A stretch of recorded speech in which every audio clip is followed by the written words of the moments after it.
또 결단이 있으시기를 축복합니다. 할렐루야.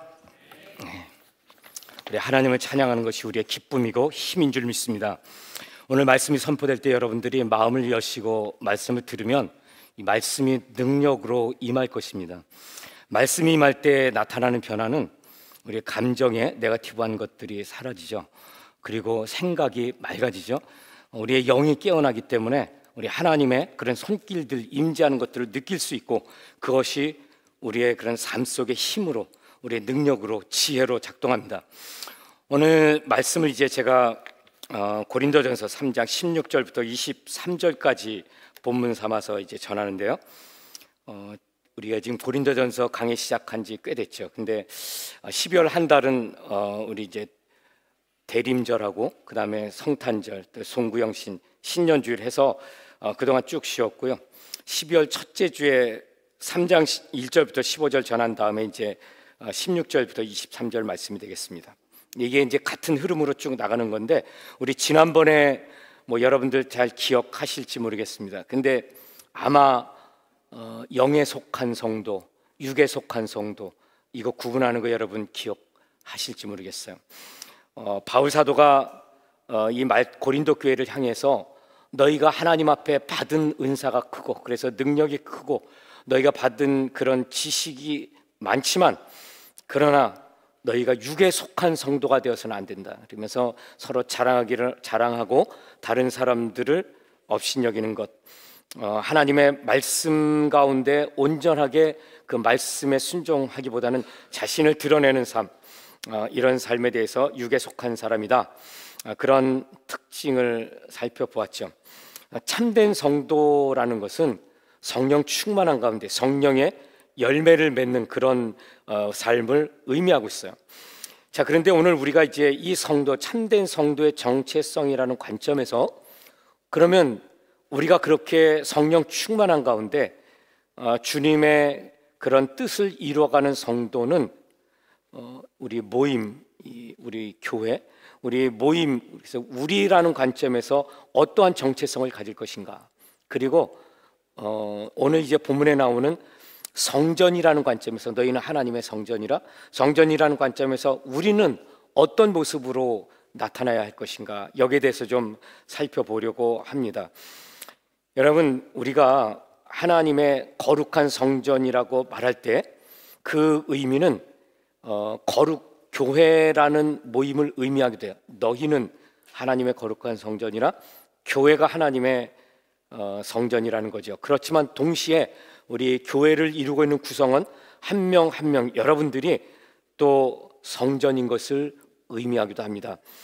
그래서 오늘 이 말씀을 통해서 저는 여러분들이 우리가 하나님의 성전이라 하는 것이 우리의 이 집합체로, 교회가 하나님의 성전이라는 말이 무엇을 의미하고 너는 하나님의 성전이라 그렇게 말씀하는 것이 무엇인가를 좀 깨닫기를 바라요. 그럴 때 내가 성도로 살아가는 것이 얼마나 귀하고 복된 것인지 깨달을 수 있고요. 그리고 그 정체성에 걸맞는 삶, 그것은 거룩과 성결을 추구하는 삶이고 거기에 임하는 능력입니다. 그래서 오늘 말씀이 끝날 때는 여러분들 마음속에 나는 거룩한 성도, 하나님의 성전인 것을 마음속에 확신하고, 그리고 우리 교회가 거룩함과 성결을 회복해야 되겠다는 그런 결단을 가지고 이 전을 떠날 수 있기를 주님의 이름으로 축원합니다. 자, 여러분, 이제 먼저 우리가 너희는 하나님의 성전이라 그렇게 말씀을 할 때 너희는 하나님의 성전이라 여러분 머릿속에 두세요. 거기서 그 말이 무엇을 말할까? 제일 이제 요즘에 이제 두 가지입니다. 여러분들이 다 기억하라고, 저도 좀 이해할 수 있도록 돕기 위해서 제가 이제 포인트를 좀 줄였어요. 두 가지만 기억하면 되니까 기억하시는데요. 이 두 가지를 기억하려면 그 안에 담긴 뜻을 이해해야 되겠죠. 두 가지를 기억하시고 그 안에 담긴 뜻을 이해하도록 노력하시면 되겠습니다. 첫 번째는 뭐냐면, 너희는 하나님의 성전이라 하는 말은 우리는 거룩한 하나님의 성전을 말하는 것입니다. 여러분, 본문에서 바울 사도는 우리는 거룩한 하나님의 성전임을 강조하고 있어요. 이 말씀이 의미하는 것은 두 가지 측면이 있습니다. 제가 아까 서두에 잠깐 말씀드렸는데 교회 공동체는 하나님의 성전이다. 너희란 건 복수잖아요, 그죠? 그래서 바울 사도가 너희는 하나님의 성전이라 그랬을 때 이것은 거룩한 공동체를 말하는 것입니다. 교회는 거룩한 공동체예요. 본문 17절을 봅시다. 누구든지 하나님의 성전을 더럽히면 하나님이 그 사람을 멸하시리라. 하나님의 성전은 거룩하니 너희도 그러하니라. 너희가 고린도 교회 성도들이잖아요. 그리고 고린도 교회예요. 그러니까 교회가 또는 고린도 교회 성도들은 거룩하다는 거예요. 여러분, 바울 시대에 유대인들에게 성전이란 어떤 존재인가? 이 성전은 그들의 커뮤니티에, 그들의 생활에, 그들의 삶에 중심 역할을 했어요. 이 성전이라는 것이 종교 생활의 중심인 것은 우리가 다 알 수 있죠. 그런데 종교 생활의 중심일 뿐 아니라 정치에도 성전 중심이에요. 그리고 문화 생활도 마찬가지로 성전 중심으로 모든 게 그 이스라엘 백성들 한 해에 많은 페스티벌이 있잖아요. 절기들이 있잖아요.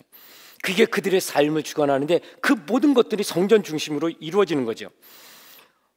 그래서 그들이 성전을 생각할 때 그것은 그들의 삶의 중심이고 그리고 그들의 인생을 리드하는 인도자라고 말할 수 있어요.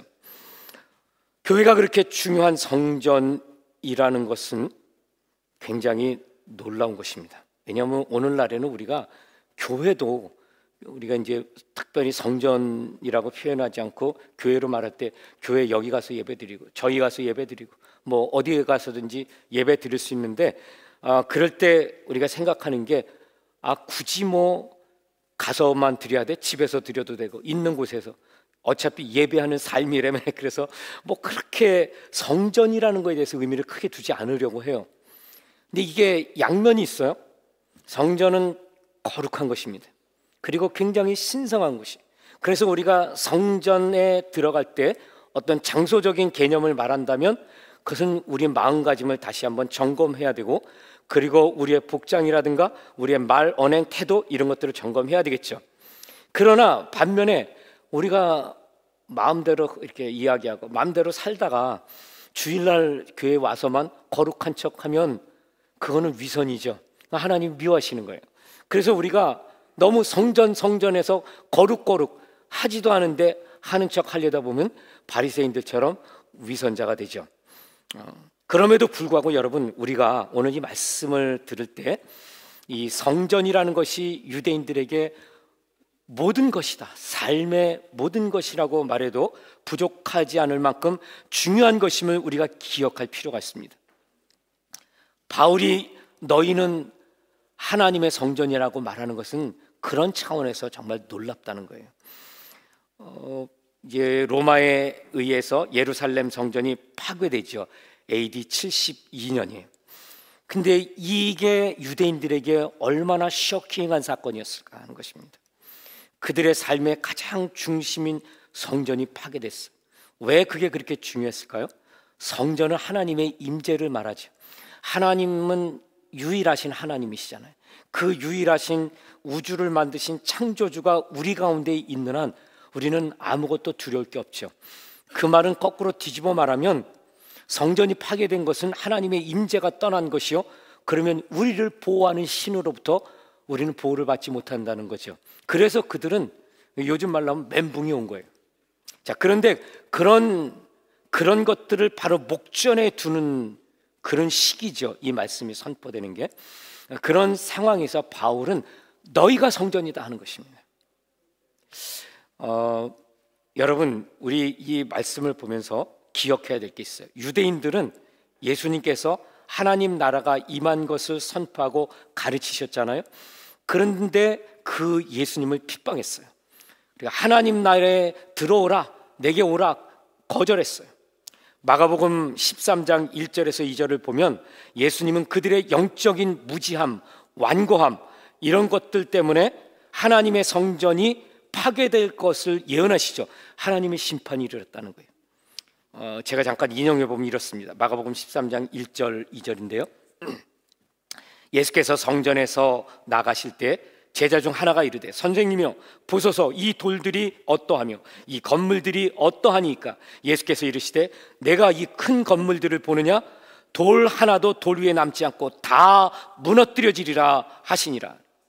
여러분, 예루살렘 성전이 파괴된다는 것은 그들의 나라가 망하는 것이요, 그들의 커뮤니티가 붕괴되는 것이고 그들의 삶이 무너지는 것을 의미합니다. 그것은 곧 모든 것이 그들에게 있어서 소망할 것이 없어진다는 걸 말하는 거죠.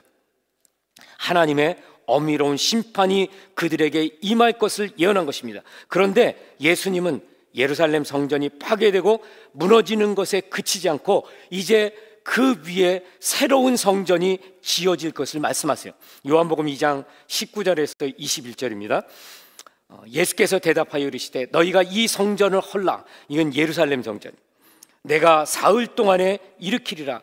유대인들이 이르되 이 성전은 46년 동안에 지었거늘 내가 3일 동안에 일으키겠느냐 하더라. 이 바리새인들, 서기관들이 그 이야기를 듣고 도전하는 거예요. 21절 요한이 이렇게 해석을 하죠. 그러나 예수는 성전된 자기 육체를 가리켜 말씀하신 것이라. 그러니까 유대인들이 주님께서 오셨는데도 불구하고 거절하잖아요. 배척하고 결국은 십자가에 못 박아서 죽였죠. 네, 그럴 때 그들은 심판받게 됐어요. 성전이 무너지게 됐어요. 하나님의 영광스러운 임재가 사라졌어요. 그걸로 끝이 났느냐? 아니라는 거예요. 우리 주님께서 그 위에 새 성전이 지어질 것을 예언으로 선포하십니다.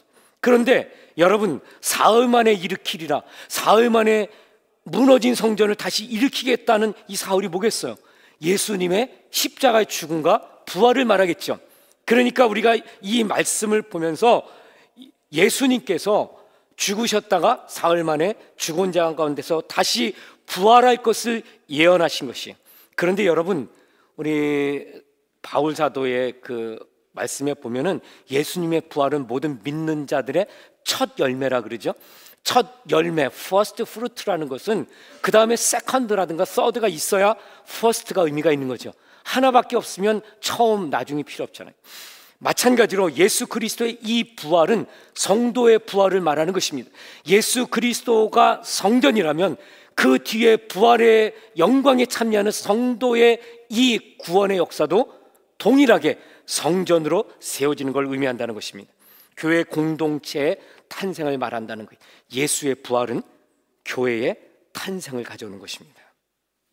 하나님의 구원의 역사라는 관점에서 볼 때 예루살렘 성전이 파괴되고 새롭게 교회가 탄생하는 이 예언의 말씀은 너무나 놀라운 것입니다. 그것은 율법 중심의 유대교 신앙이 종말을 구하는 거예요. 그러나 동시에 그것이 이스라엘 민족에게 끝이 아니라 하나님의 은혜로 그들은 구원받을 길이 열리는 것, 그것이 복음이잖아요. 이 복음이 그들에게 선포되는 것을 동시에 의미하고 있어요. 기독교 신앙, 복음의 선포를 통해서 교회가 세워지는 것을 의미한다는 거예요. 이것이 새로운 구원의 시대에서 교회가 차지하는 위치이고 위상입니다. 그러니까 여러분, 교회는 하나님의 구원의 역사에서 엄청나게 위대한 것입니다. 강력한 것입니다. 하나님 앞에 존귀한 것입니다. 그런 맥락에서 볼 때 오늘 이 본문 앞에 고린도전서 이제 3장 9절, 지난번에 우리가 보았던 그 말씀에서 바울 사도가 고린도 교회 성도들을 향해 너희는 하나님의 집이다라고 말한 것은 굉장히 중요한 것이고 의미가 있는 것이죠. 이 집이라는 게 전이잖아요. 한자어로 하면, 그러니까 너희는 하나님의 집이다, 성전을 말하는 것이죠. 근데 이게 왜 그렇게 중요하고 놀랄만한가? 여러분, 이제 오늘 제가 서두에 말씀드린 것처럼 두 가지 면에서 우리가 이 의미를 살펴보면 우리는 거룩한 하나님의 성전이라는 말이 정말 복된 것이구나 깨달을 수 있어요. 자, 첫 번째는 뭐냐면 교회 공동체는 하나님의 거룩한 성전이다. 그러니까 우리 이 교회가 하나님의 거룩한 성전이에요. 동시에 두 번째로 교회의 멤버인 우리 각 사람이 성전이라는 것입니다.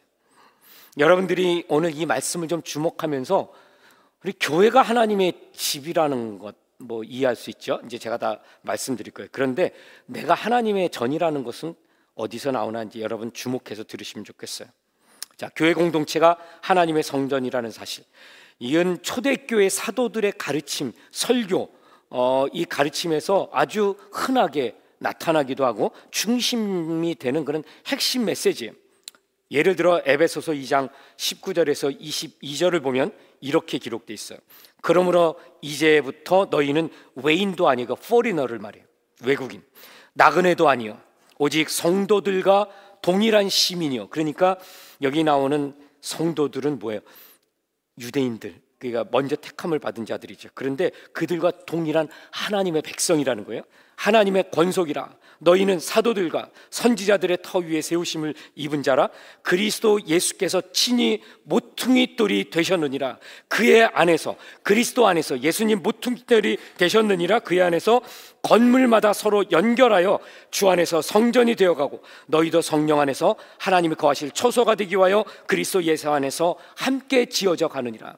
여러분, 여기서 바울 사도는 이 집이라는 이미저리를 사용해서 이게 하나님의 성전이다, 이거를 설명하고 있어요. 근데 여기서 이 하나님의 집 성전에서 이 집에서 예수님은 어떤 분이냐, 어떤 역할, 어떤 분이냐면 코너스톤이라는 거예요. 모퉁이돌. 모퉁이돌은요, 건축할 때, 집을 지을 때 제일 먼저 기초 위에 돌 하나 놓을 때 그게 모퉁이돌이에요. 그리고 모든 그 돌들, 벽돌들은 그것을 중심으로 해서 연결돼서 한 칸이 채워지고 그 다음 게 올라가고 해서 집이 지어지는 것입니다. 이 말은 무엇을 의미하냐면 우리 각자 한 사람 한 사람이 성전의 구성원이 된다는 거예요. 그리고 예수님은 그 중심에 있다는 거예요. 이제 이 비유가 또 다른 부분에서는 예수 그리스도는 교회의 머리고 그리고 성도는 몸이다. 그래서 우리 한 사람 한 사람은 몸의 각 부분들을 말한다 그러잖아요. 우리 이런 비유를 보면서 교회가 하나님의 성전이라는 것은 곧 우리 모두가 예수 그리스도와 연합될 때, 그럴 때 하나님께서 거하시는 그런 공동체가 된다는 것을 의미합니다. 자, 이런 맥락에서 이미 살펴봤던 요한복음 2장 19절에서 21절 보면 예수님의 말씀, 즉 예루살렘 성전을 헐어버리고 그 위에 새로운 성전을 세우시겠다는 것은 예수님의 부활, 그리고 그 부활 후에 오순절 다락방에서 성령 강림 사건이 있고 거기서 교회가 탄생하잖아요. 이것을 의미하는 것입니다. 여러분, 교회의 주인은 바로 예수 그리스도십니다. 저는 나중에 이 점에 대해서 더 여러 설명을 할 거예요. 그런데 여기서 우리가 반드시 기억해야 될 게 있어요. 그게 뭐냐면 교회는 거룩한 하나님의 성전이라는 거. 교회의 거룩의 반대는 뭐겠어요? 그거는 타락이 아니라 그것도 일부는 되죠. 근데 이거는 뭐냐면 세속화입니다. 세상에 속하게 되는 거예요. 그러니까 교회가 거룩하다는 것은 교회는 하나님께 속했다는 말이에요. 세상에 속하지 않았다는 거예요. 여러분, 세상에 속하지 않았다는 말은 뭐냐면 이 건물이 세상에 등록이 안 됐다, 혹은 구성원들이 세상에는 세상 사람들이 아니다, 이런 말은 아니죠. 당연한 거예요. 그러면 세상에 속하지 않았다는 게 뭔가? 그것은 세상의 방법, 세상의 지식, 세상이 추구하는 목표, 세상이 좋아하는 것들이 가치 체계를 형성하지 않아요. 그리고 사역의 목표가 될 수가 없어요. 방법이 그렇게 되면 안 된다는 거예요. 교회는 오직 하나님의 계획에 따라 하나님 나라가 이 땅에 온전하게 세워지는 것을 사명으로 삼아야만 한다는 것입니다. 이를 위해서 복음의 진리만을 추구하고 복음의 진리만을 선포하고 복음의 진리대로 살아가는 것, 이게 진짜 교회예요. 근데 그거를 보고 교회가 거룩하다고 말하는 것입니다. 예수님께서 예루살렘 성전을 청결하게 하는 그 여러분 사건 기억하시죠? 예수님께서 노끈으로 채찍을 만들어서 환전상을 쫓아내고 그리고 재물 파는 소와 양을 파는 사람들을 쫓아내잖아요. 성전을 청결하게 하는 사건인데 그거는 성전을 청결하게 하는 게 그 액션이죠. 상징적인 행위예요. 근데 여러분, 우리 이거를 기억할 필요가 있어요. 오늘날 교회를 더럽히는 게 뭐예요? 교회를 자기의 이익, 자기의 관심, 자기가 필요한 것들을 채우기 위해서 나오는 게 그게 타락하는 것입니다. 그게 세속화예요. 거룩하다는 것은 무엇이냐면 하나님의 뜻을, 하나님을 예배하기 위해서, 하나님의 뜻을 이루기 위해서 교회의 일원이 되는 것입니다. 예배도 그래요, 선교도 그래요, 모든 사역의 활동도 다 하나님의 나라, 그의 영광을 위해서 할 때 그게 거룩한 교회라는 거예요. 자, 이제 이게 우리에게 어떤 의미가 있겠어요? 그 밖의 것을 추구하는, 그것은 성직자들, 선교사들, 교회 리더들 다 마찬가지입니다. 누구 하나 예외가 없어요. 오직 하나님의 영광, 그의 나라를 구하는 것이 아니고 자신의 개인의 어떤 것들을 구한다면 그것은 타락입니다. 그런 것에 대해서 바울사도가 경고하고 있어요. 누구든지 하나님의 성전을 더럽히면 하나님이 그 사람을 멸하시리라. 하나님의 성전은 거룩하니 너희도 그러하니라. 자, 이제 그러면 이게 교회 공동체의 거룩인데, 그러면 우리는 뭐냐? 여러분, 우리는 하나님의 거룩한 성도라고 말씀을 드렸죠. 근데 그 우리에서 나를 말하는 거예요. 나는 그러면 성전, 내가 성전이라는 건 그건 뭐를 말하나요? 여기 보면은 그 17절을 보면요, 아까 우리 읽었던데 거기 보면 누구든지 뭐 그래서 더럽히면, 성전을 더럽히면 그래놓고 쭉 해서 그 사람을 멸하시라. 개인이잖아요, 그죠? 그러니까 그 사람 한 사람이 또 그렇게 타락하는 걸 말하는데 그건 성전이 더러워지는 걸 말해요. 여러분, 여기에 대해서 바울사도는 고린도전서 6장 19절에서 20절을 보면 아주 명확하게 너희가 성전인 것을 말해요. 각 사람. 자, 6장 19절이요. 너희 몸은 너희가 하나님께로부터 받은 바 너희 가운데 계신 성령의 전인 줄 알지 못하느냐. 성령의 전이 성령 집이에요. 너희는 너희 자신의 것이 아니라 값으로 산 것이 되었으니 그런즉 너희 몸으로 하나님께 영광을 돌리라. 여러분, 우리가 거룩한 존재라는 거예요. 우리 각자가 거룩한 존재라는 것은 하나님께 속한 것을 말이에요. 거룩이라는 뜻이 두 가지를 생각합니다. 하나는 뭐냐면 하나님께 속한 것, 이게 거룩이에요. 또 한 가지는 뭐냐면 하나님의 나라를 위해서 사용받는 것, 이게 거룩이에요. 그래서 우리가 하나님 앞에 거룩한 존재다, 이게 너희는 성전에서 각자가 거룩하다는 걸 말하는 것이요, 그 의미는 뭐냐면 우리는 하나님께 속한 존재인 동시에 하나님의 나라를 위해 하나님의 뜻을 이루기 위해서 부름받은 존재, 그것을 위해서 사용받는 존재다. 이게 성도의 뜻입니다.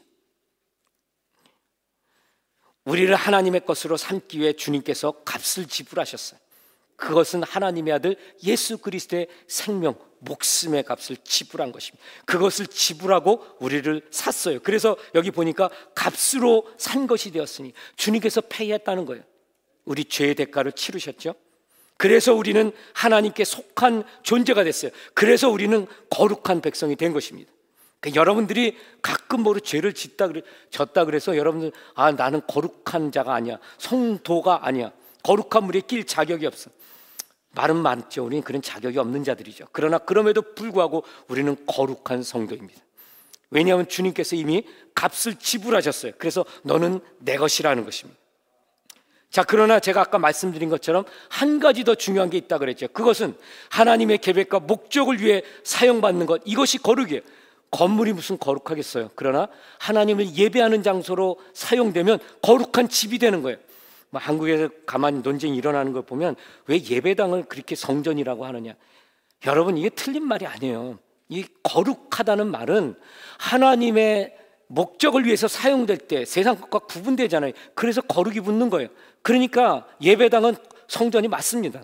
하나님을 예배하는 집, 그곳에 하나님의 임재가 부어지고 그곳에 하나님을 예배할 때 성령의 감동이 있다면 그곳은 거룩한 곳이죠. 모세가 하나님을 만날 때 광야에서 만나잖아요. 모세야, 모세야, 내가 선 곳은 거룩한데 신발을 벗으라 그랬잖아요. 무슨 마당이 거룩하겠어요. 하나님의 임재 때문에 거룩해지는 것입니다. 우리가 거룩한 성도로 부름받는 것은 하나님께서 우리를 위해서 계획을 갖고 계시다는 거예요. 그리고 목적을 갖고 계시는 것이죠. 그것을 위해서 우리를 부르셨어요. 그러면 필연적으로 발생하는 게 뭐겠어요? 그건 사명이죠. 하나님은 우리를 부르실 때 사명을 주십니다. 그리고 그것을 위해서 우리가 헌신하기를 기대하세요. 그 사명에 헌신하는 게 거룩입니다. 너희 몸으로 하나님께 영광을 돌리라 하는 것이 바로 이것을 의미해요.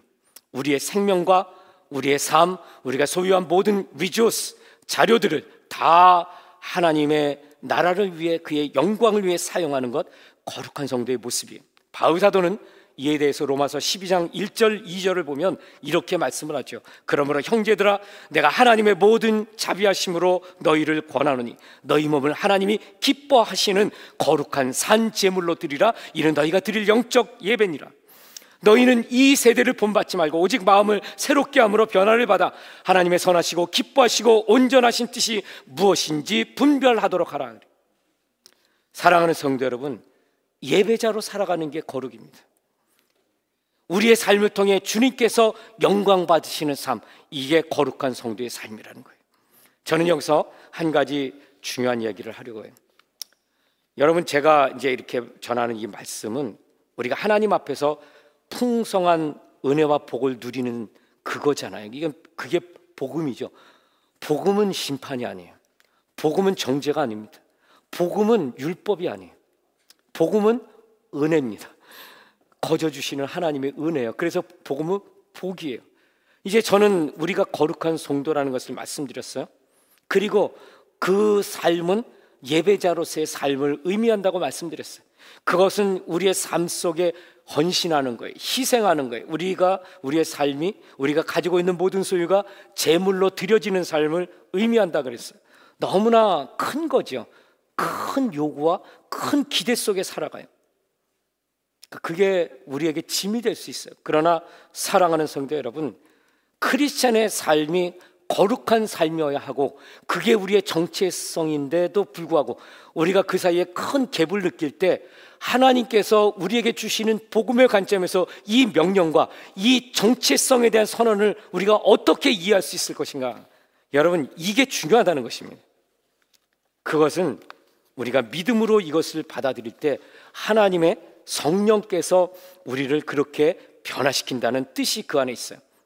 율법주의에 빠지게 되면 이 모든 말씀은 내게 무거운 짐이 될 뿐이에요. 만약에 여러분들이 말씀에 집중을 잘 하지 못한다면 막 이제 피로가 겹쳐서 그럴 수 있어요. 또 거의 대부분의 경우는 영적인 갈망이 부족해서 그래서 잘 집중이 안 돼. 그럴 수 있어요. 근데 여러분, 제가 이제 이런 말씀을 전하면서 여러분들에게 부탁드리고 싶은 게 있어요. 말씀을 좀 사모하는 마음을 가지고 집중해서 이 말씀이 내게 무엇을 의미하는가. 지난번에 말씀드린 들으라 이스라엘, 이 듣는 것, 사메르라는 히브리어의 단어의 뜻은 귀로 듣는 것만이 아니라 그것을 마음속에 받아들이고 그래서 결단하여 순종하는 데까지 나가는 게 들으라 이스라엘의 이 쉐마의 뜻이라 그랬잖아요. 마찬가지로 여러분, 오늘 이 말씀이 여러분들의 삶 속에 율법으로 끝나지 않으려면 여러분들이 이 말씀을 믿음으로 들으셔야 돼요. 율법주의의 핵심이 뭔 줄 아세요? 그게 인과응보예요. 제가 그걸 깨달았어요. 율법주의는 굉장히 무서운 것입니다. 이게 왜냐하면 이게 인과응보이기 때문에, 원리가 그렇기 때문에 그래요.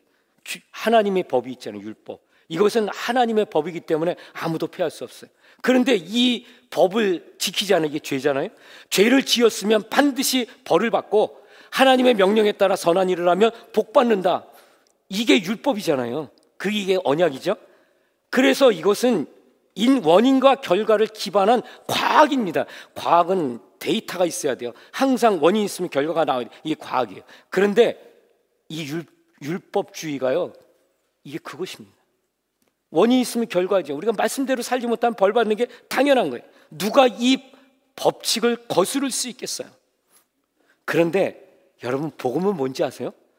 원인이 있으면 결과가 나와야 되는데 이거 아니야 라고 부인할 수 있는 거, 부정하는 게 이게 복음이에요. 우리는 죄졌기 때문에 마땅히 죽어야 마땅해요. 그런데도 불구하고 뭐야? 너희가 그리스도 예수 안에 있으면 새로운 피조물이라. 예? 이전 것은 지나갔으니 보라 새 것이 되었도다. 여러분, 선포하면 그 새 생명이 우리에게 임하는 것입니다. 이게 복음이에요. 그래서 우리는 더 이상 우리의 과거의 나의 모습에 얽매이지 않는다는 것입니다. 제가 지난번 말씀드렸죠. 현대 심리학은 반드시 과거의 나에서 현재 내가 이해되어야 되고 현재의 나를 변화시켜야 미래가 있다고. 근데 그것은 인과관계로 맞아요. 근데 거기에는 소망이 없습니다. 작심삼일 내가 아무리 노력해야 안 되는 이유가 거기 있어요. 하나님의 성령이 우리를 변화시켜야 됩니다. 하나님의 임재 속에 우리가 살아갈 때 그 하나님께서 우리의 마음을 만지시고 그리고 그것을 우리가 믿음으로 행하도록 그 능력과 지혜를 부어주세요. 그래서 우리가 거룩한 성도로 살아가게 하시는 것입니다. 할 수 없는 것을 하나님께서 이루시고 자격 없는 우리에게 주셨다는 것, 그리고 행하게 하셨다는 것, 이것이 바로 복음이잖아요. 그게 이제 구원이고 하나님의 뜻이, 우리는 하나님의 뜻을 이룰 수 있어요. 우리는 구원받은 존재예요. 열매가 나타나요. 거룩한 성도의 열매입니다. 자, 이제 성도는 그렇게 우리 각자는 하나님 앞에 그런 거룩한 그런 성도다. 한 사람 한 사람이 거룩한 성전이다 하는 것이죠. 자, 이제 이 성도라는 것이 너희는 거룩한 하나님의 성전이다. 세 번째 뜻인데요. 이건 뭐냐면은 그러기 때문에 우리가 거룩한 하나님의 집이잖아요. 그래서 그런 사람들은 세상의 지혜를 쫓아서 살지 않습니다. 세상의 지혜를 따라가지 않습니다. 18절부터 21절 그의 앞부분까지 한번 봅시다. 아무도 자신을 속이지 말라. 너희 중에 누구든지 이 세상에서 지혜 있는 줄로 생각하거든 어리석은 자가 되라. 그리하여야 지혜로운 자가 되리라. 여러분, 여기 지금 이 말이 뭐냐면 고린도 교인들이 스스로 지혜 있는 척했어요. 왜냐하면 은사가 아주 막 은사를 받았어요. 그걸 받고 나니까 막 다 알 것 같아요. 막 능력이 나타나요. 그러니까 내가 좀 낫다는 거죠. 그래서 서로 자랑하다 보니까 교회가 분열이 일어나게 돼요. 바울사도가 그런 걸 보고 어리석다고 말을 합니다. 너희는 육에 속한 자라고 말을 하는 거예요. 그래서 그 고린도 교인들에게 말씀하는 것입니다. 너희는 스스로 지혜 있다고 말하지 말아라. 세상의 관점으로 볼 때 너희는 미련한 자가 돼야 돼요. 그래야 하나님 안에서 지혜로운 자가 될 수 있어. 그 말을 하는 게 바로 이 18절이라는 것입니다. 여러분, 진짜 성도는 어떤 사람인가? 세상 사람들이 볼 때 저 사람 좀 어리숙하게 보여. 이게 당연하다는 거예요. 세상의 방식을 따라서 살아가지 않기 때문에 지혜롭게 보이지 않을 수 있죠. 성도는 처세술에 능하지 않아요. 보면은 손해보는 것 같아요. 늘 양보해요. 그래서 밀리는 것 같아요. 자신의 이익과 만족을 추구하기보다는 하나님의 관심과 명령을 먼저 생각하는 사람이 진짜 성도예요. 사회적인 약자와 소외된 사람들에 대해서 늘 관심을 기울이고 할 수 있는 대로 그들을 위해 헌신해요. 그러니 내 것 챙길 수가 없어요. 그게 세상 사람들 눈에 보기에는 어리석게 보인다는 것입니다. 그런데 여러분, 그 삶이 뭐예요? 고린도전서 13장에 말하는 사랑 아닙니까?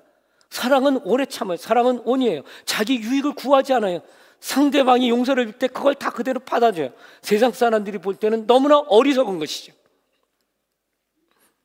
우리가 진정으로 주님을 사랑하고 주님 안에 거해서 십자가와 부활의 진리를 쫓아가게 되면 세상의 지혜가 얼마나 허망한 것인지, 얼마나 무가치한 것인지를 알 수 있어요. 그래서 그 길을 따라가는 사람을 믿는 자의 눈으로 볼 때 어리석게 보는 거예요. 인생을 낭비하고 있는 것으로 보이는 것입니다. 세상의 지식과 지혜는 하나님을 아는 지식에서 멀어지게 만들죠. 그래서 바울사도는요, 빌립보서 3장 7절에서 9절 보면 이렇게 말해요. 그러나 무엇이든지 내게 유익하던 것, 이게 세상 사람들이 보기에 지혜로운 것을 말해요. 그 유익하던 것을 내가 그리스도를 위하여 다 해로 여길 뿐더러 내가 주님 위해 살려고 보니까 이게 다 방해물인 거예요. 8절 또한 모든 것을 해로 여김은 내 주 그리스도 예수를 아는 지식이 가장 고상함이라. 내가 그를 위하여 모든 것을 잃어버리고 배설물로 여김은 그리스도를 얻고 그 안에서 발견되려 합니다. 예수 그리스도 안에 발견되는 게 그 안에 있는다는 것입니다. 그리스도 안에 거하기 위해서. 그래서 나는 그 모든 세상 사람들이 좋아하는 것, 바울의 경우는 뭐예요? 율법의 지식이죠. 그 다음에 로마 시민권이죠. 그리고 교회에서 인정받는, 사람들로부터 인정받는 거죠. 거기에 얼마나 랍비로서 존경을 받아요. 이런 화려한 모든 어치브먼트요, 성과, 업적, 사람들이 존경하는 것들, 그가 모았던 모든 것들을 다 해로 여기고 배설물, 똥으로 여긴 거죠. 그 이유가 뭔 줄 아세요? 그리스도 안에 내가 있는 걸 보겠다는 것입니다. 여러분, 세상의 지혜를 버리시기 바라요. 세상의 처세술, 사람들이 다 여러분들을 똑똑하다라고 말하면 그럼 여러분 경계하셔야 됩니다. 그동안 추구하던 헛된 것들 다 포기하십시오. 그것은 단순한 부정을 말하는 것이 아니라 하나님의 진리와 뜻을 기준으로 삼고 그런 모든 것들이 다 이제는 새로운 자리에 놓이게 된다는 거예요. 그전에는 그게 처음이었어요. 그게 전부였어요. 그러나 이제는 그런 것들은 다 뒤로 가는 것입니다. 바울이 예수 그리스도를 만나잖아요. 복음의 진리를 깨닫잖아요. 그가 율법에서는 제일이었어요. 가장 위대한 학자였어요. 열심히 있는 자였어요. 그런데 그 율법을 버렸다 그래서 그걸 다 부정한 게 아니고 복음을 중심으로 해서 율법이 재해석된 거죠. 복음을 전하는데 율법이 다 사용돼요. 여러분들이 열심히 주님을 위해서 살아가는 것, 여러분들의 지식, 여러분들의 돈, 여러분들의 시간, 건강, 이런 것들이 예전에는 우상이, 그것을 위해 열심히 살아요.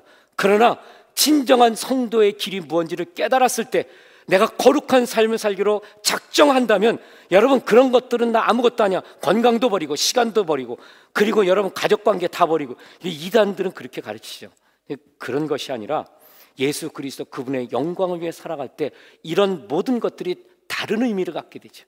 이런 것들을 내가 하나님의 나라 영광을 위해 어떻게 사용돼야 될 것인가, 하나님 중심으로 다시 재배치되는 것. 여러분, 이게 진정한 크리스찬, 세상으로부터 자유한 크리스찬의 모습이라는 거예요. 본문 21절을 보면 그런데 바울 사도는 세상의 지혜에서 이야기하다 갑자기 이런 얘기를 해요. 사람을 자랑하지 말아라. 여러분, 아까 제가 말씀드렸죠. 지혜를 하나님 앞에 거룩한 성도로 살아가는 하나님의 사람은 어때야 된다. 그래서 거룩의 의미를 설명드렸는데 갑자기 여기서 사람을 자랑하지 말라고 경고를 해요. 이게 뭘까? 고린도 교회에는 여러분 사람 자랑하는 게 있었어요. 그게 뭐냐면 리더들이죠. 나는 바울파야, 나는 베드로파, 게바파, 나는 또 누구예요? 아볼로, 그때 당시에 목회자, 담임 목사파, 그리고 모든 교회 머리가 된다고 여겨졌던 예수님파도, 그리스도파도 있었어요. 근데 그들이 왜 그렇게 주장을 하나? 그랬을 때 그들의 눈에 보기에 바울이 가장 뛰어나다는 거죠. 그래서 야, 나는 바울파야. 그때 뭐냐면 바울을 자랑하는 것입니다. 아볼로파야 그랬을 땐 아볼로가 구약 이 지식이 풍부했고 달변이었어요. 그러니까 야, 아볼로가 진짜지. 아볼로를 자랑하는 거예요. 베드로도 마찬가지입니다. 여러분, 바울 사도가 지금 무엇을 말하겠어요? 사람을 자랑하지 말라는 것은, 그것은 그들 나름대로 근거가 있죠. 주장하는 것도 있죠. 그게 자기를 나타내는 것일 수도 있고 아닐 수도 있잖아요. 그런데 그럼에도 불구하고 그것은 세상 지혜를 따라가는 것이다 라고 말을 하고 있어요. 왜 그러겠습니까? 여러분, 지도자를 우상시하는 거 있잖아요. 앞세우는 거, 그것은 세상 스타일이라는 거예요. 우리에게는 오직 한 분, 예수 그리스도, 그분만이 머리세요. 그분만이 우리의 지도자세요. 그분을 쫓아가는 것 외에 다른 어떤 것도 앞설 수 없다고 이렇게 말씀하는 것입니다.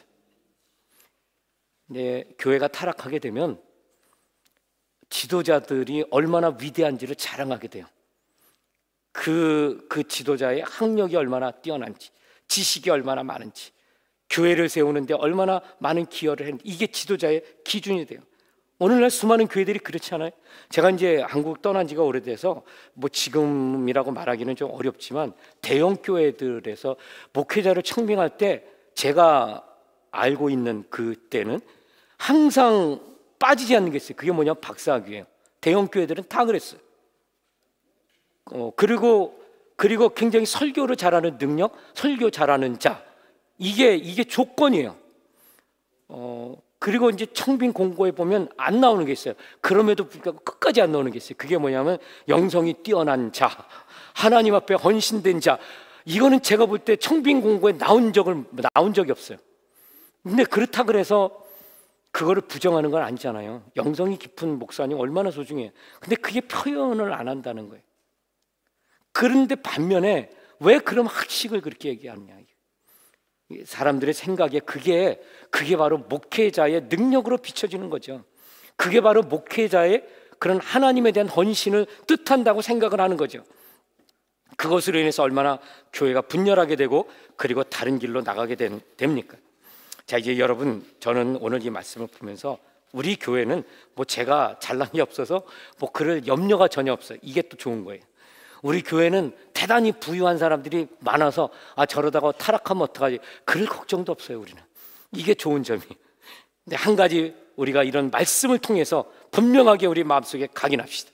여러분, 참된 교회, 거룩한 성전은 그 안에 인간이 주인이 되지 않습니다. 누구를 자랑하지 않습니다.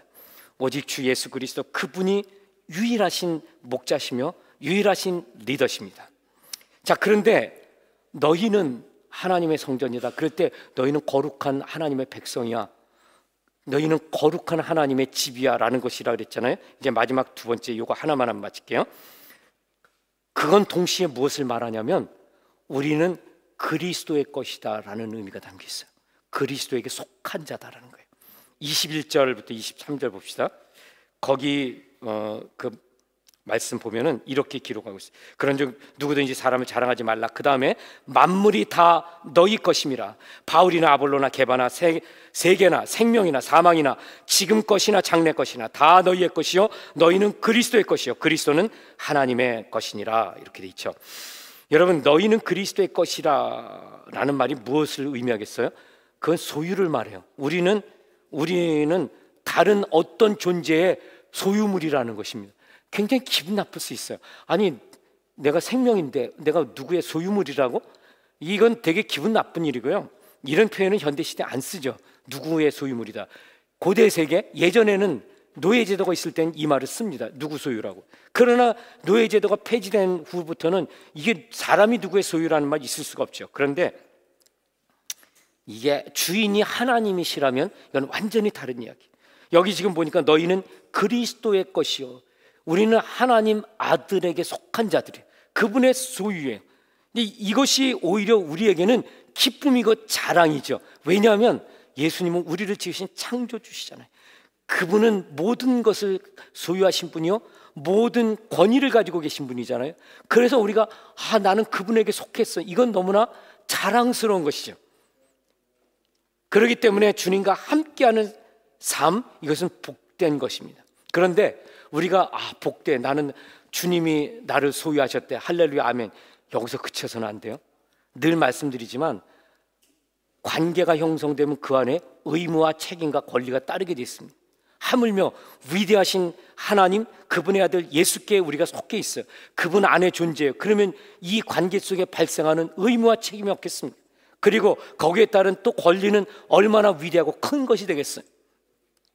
여러분, 예수님에 대해서 그분이 나의 왕이시여 그러면 반드시 거기에 나는 그의 종이야, 이 믿음의 고백이 따라야 돼요. 주님의 종이다는. 하도 예수님이 높다 보니까 주의 종이 교회 안에서는 무슨 벼슬이죠. 그래서 주의 종님, 이제 제가 예전에 말씀드렸죠. 근데 종은 종이지 종님이 아니에요, 여러분. 그냥 예수님 말씀 제대로 잘 들어야 되는 종일 뿐입니다. 근데 우리가 종이라고 이렇게 이야기를 할 때 그게 무엇을 말하는가? 그건 하나님 명령에 철저하게 순종하겠습니다. 이거를 부인하면 예수님께 속한 존재가 아니에요. 교회도 마찬가지거든요. 교회는 목회자나 당회, 운영위원회, 우리 이 마음대로 운영하는 단체, 그런 집단이 아닙니다. 교회는 철저하게 하나님께 속한 것이죠. 예수님이 우리의 리더세요. 그래서 교회의 모든 사역은 예수님의 명령, 예수님의 계획을 이루는데 초점이 맞춰져야 돼요. 우리 작년에 예결산위원회 하면서 올해 이 예산 차원에서 프로젝션을 했어요. 그리고 또 이제 1년 계획, 이런 것들을 이제 제가 또 구상을 하면서 또 그때마다 발표할 것입니다. 그런데 그럴 때 여러분, 우리가 그런 것들을 하면서 얼마나 좋아요. 작년에 성탄절 행사 때 제가 정말 좋았고 마음도 기뻤어요. 우리 함께 막 모든 사람이 참여하면서 다 했잖아요. 그런데 여러분 절대로 거기에 끝나서는 안 된다는 거예요. 우리끼리 재밌고 우리끼리 즐겁고 우리끼리 통하고 그래서 난 외롭지 않아. 나는 내 편이 있어. 물론 그것도 어느 정도 의미는 있겠지만 만약에 그것이 우리 주님과 상관이 없는 것이라면 그것은 오히려 해입니다. 해. 우리에게 중요한 것은 하나님의 뜻이 우리 가운데 이루어지느냐 아니냐예요. 그래서 때로는 그리스도의 복음이 선포될 때 그것이 진리이기 때문에 나뉠 수가 있어요. 우리 안에서도 거짓을 좋아하고 헛된 것을, 세상적인 지식과 그 방법을, 그것을 추구하는 사람들에게는 때로 복음의 진리를 쫓아가는 게 방해가 될 수 있어요. 분열이 일어날 수 있어요. 그래서 여러분 때로는 교회가 싸우고 충돌하는 것도 진리가 선포될 때 일어날 수 있다는 것을 기억하셔야 돼요. 뭐가 중요하냐면 교회 안에 우리가 사역을 하는 것, 방식, 스타일이 성경적이냐, 하나님이 원하시는 것이냐, 우리 주님께서 기뻐하시는 것이냐, 이 기준이 분명해야 된다는 거예요. 저는 그런 면에서요, 우리 교회 사역에서 우리 너싱홈 가는 거 이거 포기할 수 없습니다. 근데 이게 이제 제가 이제 개인 이름 좀 언급해서 죄송합니다. 우리 백순관 집사님 담당이세요. 참 잘하세요. 제가 우리 재직 임명 이렇게 하고 직분자 이게 오늘 발표했잖아요. 대개 우리 교회가 이제 이따 설명드릴 건데 재직 수련회 때 한 3, 4년 정도 하면 또 이제 좀 바꾸고 이렇게 해서 순환이 돼야 매너리즘에 빠지지 않고 또 정신 차리고 할 수 있는 그런 것들이 있죠. 그건 사회도 삶이 다 그렇습니다. 그런데 이 우리 너싱홈 사역 있잖아요. 양로원 사역. 이거 우리 백 지사님이 참 잘하세요. 하나님이 정말 기뻐하세요. 사역에 열매가 있어요. 가보면 정말 성령이 역사하시는구나 이런 걸 느껴요. 그래서 그냥 이대로 갔으면 좋겠다 이런 생각을 해요. 우리 노방전도 마찬가지. 우리 강재민 집사님 오늘 찬양 인도하시는데 참 은혜가 많아요. 그냥 어제 그 추운데 그냥 막 하면서 그 거리에서 찬양을 했어요. 어제 나오신 분들 수고 많았죠. 정말 하나님이 기뻐하신다 그런 감동이 있어요. 근데 그냥 이대로 갔으면 좋겠다 이런 생각이 든다는 거예요. 제가 말씀드릴 포인트는 하나님께서 그렇게 우리에게 은혜를 부어주세요. 근데 여러분 이게 무엇을 말하겠어요? 이건 내가 잘하는 게 아니에요. 누구 한 명이 잘해서 이게 저 사람 없으면 안 돼 이런 말을 하는 게 아닌 거예요. 이게 하나님의 교회예요. 예수 그리스도가 우리의 머리시기 때문에 우리가 그분 앞에 순종하며 나갈 때 그런 아름다운 성령 역사가 나타난다는 거예요. 그리고 그 안에 우리가 그 일에 우리를 헌신할 때 거기 기쁨이 있어요. 저는 이제 오늘 설교를 하잖아요. 어제 그 추울 때 좀 나가서 그렇게 했더니 이게 목이 좀 아까 갈라져서 제가 자꾸 뜨거운 물도 마시고 좀 약도 좀 스프레이하고 이랬는데 지금 이제 조금 많이 좋아졌어요. 어제 이제 추운 데에서 하여튼 계속 했습니다. 찬양을 처음부터 하다가 우리 성도들 흩어져서 전도하는데 저는 변영기 선교사님과 둘이서 또 그냥 화음 맞춰갖고 한다고 이제 그러다 좀 목이 좀 갈라진 것 같아요. 여러분 그렇게 찬양하면서 제 마음속에 얼마나 기쁨이 많은지 모르겠어요. 하나님의 성령의 감동이죠. 자, 우리가 이제 오늘 이 말씀을 우리가 기억하면서 이 말씀이 우리 삶에 어떻게 적용돼야 될까? 그것은 뭐냐면 우리는 주님에게 속한 존재다. 그것은 주님이 왕이십니다. 말씀 하나 없어서 종이 듣겠나이다. 우리 교회 모든 사역이 주님이 기뻐하시는 것, 양로원 사역도 마찬가지고 해외 선교 사역도 마찬가지고 집회하는 것도 마찬가지고 어떤 것을 해도 다 마찬가지. 그리고 하나님이 기뻐하시는 것이라면 하나님께서 일꾼을 더 보내주시면 보내주실 때마다 저는 더 그것이 더 확장되기를 원해요. 이게 주님께서 저에게 주신 꿈이에요. 그리고 열정이에요. 저는 이 길에서 조금 더 돌이킬 그런 생각이 없어요. 자, 이제 마지막입니다. 우리가 그리스도에게 속한 존재라는 것에서 여러분 교회가 그리스도의 것이고 그리스도는 하나님께 속한 것이라면 교회의 머리 대신 그분의 뜻에 따라가는 건 너무나 당연한 거잖아요. 그런데 그렇게 우리가 명령대로 순종하는 의무만 있는 게 아니고 또 하나의 중요한 게 있어요. 그거는 주님을 따라가는 자에게 주신 축복입니다. 교회는 뭐라 그러냐면 세상의 만물을 소유한 그런 존재라는 거예요. 이거 정말 신나는 일 아니에요? 이게 뭐냐면 세상의 으뜸이라는 거예요. 최고라는 거예요. 교회가.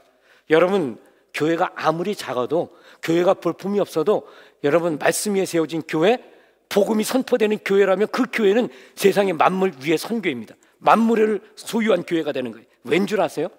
교회의 머리는 예수 그리스도, 그분이 만물을 소유하고 있고요, 우리는 예수님과 분리된 게 아니라 머리와 몸이 분리된 거 아니잖아요. 하나잖아요. 그래서 만물이 교회에 속했다는 것입니다.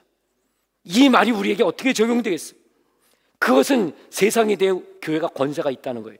여러분, 심판이 왜 지연되고 있겠어요? 우리 주님 오신다는 이야기가 언제부터 나왔어요? 그런데 계속 지금 아직 안 오셨죠? 아직 안 오셨죠? 반드시 조만간에 오십니다. 왜 그렇게 딜레이 되나?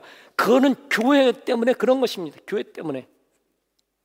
그래서 우리가 오늘 이 말씀을 보면서 다시 한번 우리 교회의 이 권위, 이 위상, 이런 것들을 여러분 마음속에 새기셔야 될 줄로 믿습니다. 우리 하나님께서 다 주셨어요. 아볼로나 바울이나 게바나, 왜 하나님이 그들을 위대하게 세우셨어요? 교회 때문이에요. 그 교회에 속한 자들이에요. 그들 홀로 위대한 게 아니라 하나님의 교회 때문에 이렇게 하시는 거예요. 제가 여러분 뭐 하나 잘난 게 아무것도 없어요. 그런데 단위에 서서 하나님의 말씀을 선포할 때 저는 막 그냥 막 뭐 엄청나요. 엄청나. 왠 줄 아세요? 하나님의 말씀이 선포되기 때문에 그런 것입니다. 저는 미국에 가서 백인들, 콧대 높은 백인들이요, 처음에 대할 때 이러고 쳐다보다가 단위에 서서 말씀을 전하면 다 이러고 쳐다봐요. 하나님의 말씀이 선포되니까. 이게 교회의 권위예요. 여러분들에게 그런 권위를 주셨어요. 조국 대한민국이 지금 어렵죠? 여러분, 교회 때문입니다. 교회 때문에.